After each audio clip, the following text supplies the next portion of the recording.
और अब खबर गुजरात से, जहां एक बड़ा हादसा निश्चित ही मानव निर्मित है, जिसमें चौंकाने वाले और फिक्र बढ़ाने वाले तत्व बहुत ज्यादा हैं। मान लीजिए, थिंक अबाउट इट, कि आप किसी नदी के ऊपर से बने पुल से गुजर रहे हो और अचानक वो पुल बीच से टूटकर गिर जाए। देखा आपने? ये कोई हॉलीवुड की फिल्म का सीन नहीं है, ये दिस इज इन रियल। क्या आप ऐसी डरावनी कल्पना कर सकते हैं? गुजरात के वडोदरा में ऐसा हुआ, आज हुआ। चाहिए देखिए जरा, ध्यान से देखिए इसको।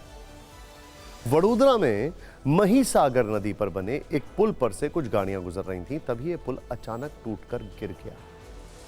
ऐसा नहीं है कि ये किसी एक्सीडेंट के कारण हुआ या फिर पुल की रेलिंग के टूटने से यह हादसा हुआ, बल्कि वडोदरा के गंभीरा ब्रिज का बीच का बड़ा हिस्सा पानी में अचानक गिर गया, जिससे पुल पर चल रही 5 गाड़ियां नदी में गिर गईं। एक ट्रक तो पुल के टूटे हुए सिरे पर लटक रहा है। ये देखिए जरा, इस हादसे में अब तक 12 लोगों की मौत की खबर है, जबकि नदी में गिरे 8 और लोगों को स्थानीय लोगों ने फौरन रेस्क्यू कर लिया गया। सोचिए जरा, ये पुल वडोदरा को आणंद से जोड़ता है। इस पुल का निर्माण 40 वर्ष पहले 1985 में हुआ था। आरोप है कि इसका रखरखाव ठीक से नहीं किया जा रहा था। तमाम शिकायतों के बाद भी इस चिंता पर कोई ध्यान नहीं दिया जा रहा था, जिसके कारण इस पुल ने आज डुबकी लगा दी। ये देखिए आप जरा, हैरान करने वाला विजुअल। कैसे हो सकता है? सबसे पहले चश्मदीदों ने क्या कहा, कैसे हादसा हुआ, आप खुद देखिए, और फिर इस खबर में भ्रष्टाचार और लापरवाही के एंगल को भी हम देखेंगे।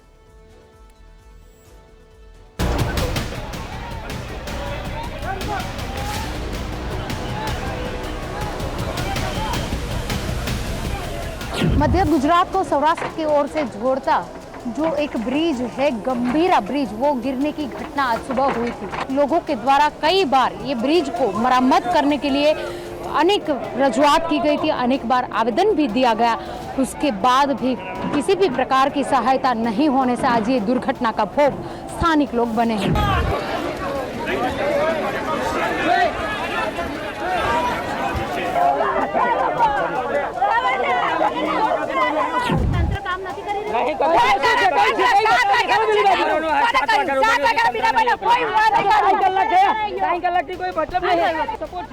આજુબાજુ ગામના લોકો છે એના કારણે આયા। કોઈ ગવર્મેન્ટ તંત્ર કે કોઈ અધિકારી કોઈ અહીંયા આવ્યું નતું 1 કલાક સુધી। નજીક ફાયર બ્રિગેડ છે, અહીંયા એ સુવિધા બી છે, પણ કોઈ અહીંયા તાત્કાલિક જાણ કરવા છતાં કોઈ આયેલું નથી। ब्रिज के बीच में से 10 से 15 मीटर का जो एक स्लैब है वो टूट के गिर गया था। ब्रिज पे उसमें 2 वाहन थे, वो भी वहाँ पे फंसे रहे, और जो ब्रिज के ऊपर 2 ट्रक, 2 पिकअप और 1 रिक्शा वो नीचे गिर के नदी में आ गए थे। स्थानिक लोगों ने और जो रेस्क्यू टीम्स हैं उन लोगों ने रेस्क्यू करना शुरू किया। सर, बॉडीज हमने बाहर निकाली है। अभी भी वहाँ पर जो ट्रक्स और एक पिकअप वान है उसको बाहर निकालने की कोशिश कर रहे हैं। ट्रक को बाहर निकालने में थोड़ी दिक्कत हो रही है, इसीलिए हम मैकेनिकल फोर्स का भी यूटिलाइजेशन कर रहे हैं। हमारी फायर सर्विसेज है, स्टेट जो हमारे डिस्ट्रिक्ट लेवल की जो फायर सर्विसेज है वो भी यहाँ पर आई हुई है, SDRF है, और साथ साथ में जो लोकल पब्लिक है वो भी हमें सपोर्ट कर रही है, और उसके हिसाब से हमारा रेस्क्यू ऑपरेशन चल रहा है। सामान्य तौर पर जब किसी पुल का निर्माण होता है तो यह बता दिया जाता है कि इस पुल की आयु क्या होगी, और जब पुल पुराना हो जाता है तो उसकी आयु कम बचती है तो पुल को बंद कर दिया जाता है, ताकि किसी तरह का हादसा ना हो, या फिर किसी और भी कारण से अगर पुल से यात्रा असुरक्षित हो जाती है तो वार्निंग बोर्ड लगा दिया जाता है कि यहाँ से यात्रा ना करें। लेकिन वडोदरा के गंभीरा पुल मामले में ऐसा कुछ नहीं हुआ। अचानक पुल का एक बड़ा हिस्सा गिरा और कई लोगों की मौत हो गई। अब सवाल यह है कि वडोदरा के इस पुल हादसे के लिए जिम्मेदार कौन है? क्या पुल का रखरखाव ठीक ढंग से नहीं किया जा रहा था? क्या तय समय से पुल की मरम्मत नहीं की जा रही थी? क्या पुल की मरम्मत में भ्रष्टाचार किया गया?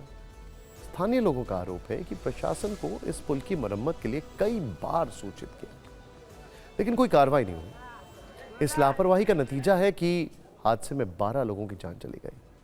और अब जबकि ये सारे सवाल उठ रहे हैं तो सरकार हादसे और लापरवाही की जांच कराने का भरोसा दिला रही है, जबकि विपक्ष सरकार पर असंवेदनशील होने का आरोप लगा रहा है।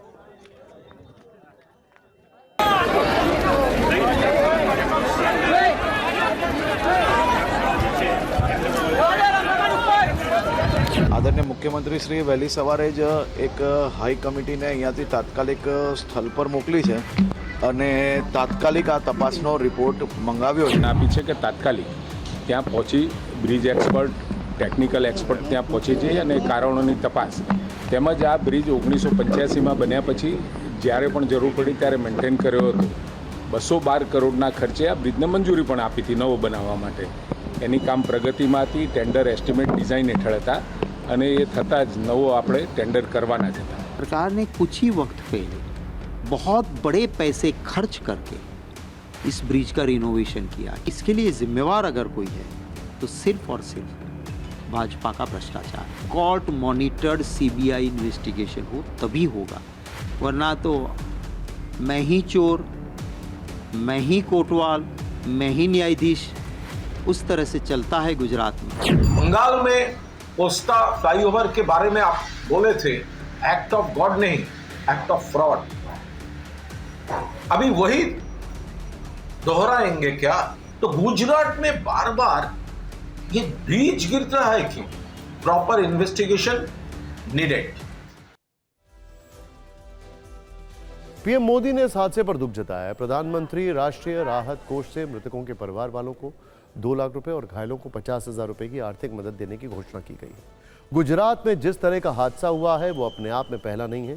30 अक्टूबर 2022 को गुजरात के मोरबी शहर में मच्छू नदी पर बना एक सस्पेंशन ब्रिज नदी में गिर गया था, जिसमें 135 से ज्यादा लोगों की मौत हो गई थी. लेकिन शायद उस हादसे से कोई सबक लेने की जरूरत किसी ने समझी नहीं. वैसे इस तरह से अचानक पुल के गिरने की कहानी सिर्फ गुजरात तक सीमित नहीं है. भ्रष्टाचार के पिलर पर खड़े ऐसे कई पुल पहले भी कई अलग अलग राज्यों में धाराशायी होते रहे हैं. पिछले ही महीने 17 जून को असम के सिलचर में हरांग ब्रिज गिर गया था. उस ब्रिज पर चल रहा ट्रक नदी में जा समाया. आश्चर्य यह है कि यह पुल 2 साल की मरम्मत के बाद मई में ही खोला गया था. मरम्मत के लिए 1 करोड़ 37 लाख रुपए भी खर्च किए गए. 15 जून पुणे महाराष्ट्र 15 जून को पुणे से कुंडमाला गांव के पास इंद्रायणी नदी पर बना यह पुल ढह गया. 4 लोगों की मौत हो गई. यह पुल सिर्फ 30 साल पुराना था. पिछले वर्ष 18 जून को बिहार में अररिया जिले में बकरा नदी पर बना पुल उद्घाटन से पहले ही ध्वस्त हो गया. उस समय यह पुल बिहार में सियासत की वजह बना था. 2 वर्ष पहले 4 जून को बिहार के ही भागलपुर में गंगा नदी पर बना पुल गिरने से हंगामा मच गया.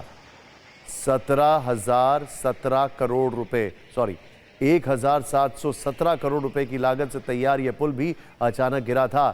और यह घटना दूसरी बार हुई थी. वर्ष 2022 में निर्माण के दौरान इस पुल का एक हिस्सा गिरा था. तब पुल के डिजाइन में ही गड़बड़ी की बात सामने आई थी.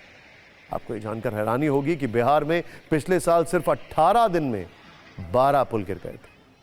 अब आप समझ सकते हैं कि कुछ साल में ही बने ये पुल अचानक से क्यों गिर रहे हैं. इसका एक ही जवाब है, ये सभी पुल भ्रष्टाचार के पिलर पर खड़े हैं. एक दिन इनका धाराशायी होना ही इनकी नियति बन चुकी है.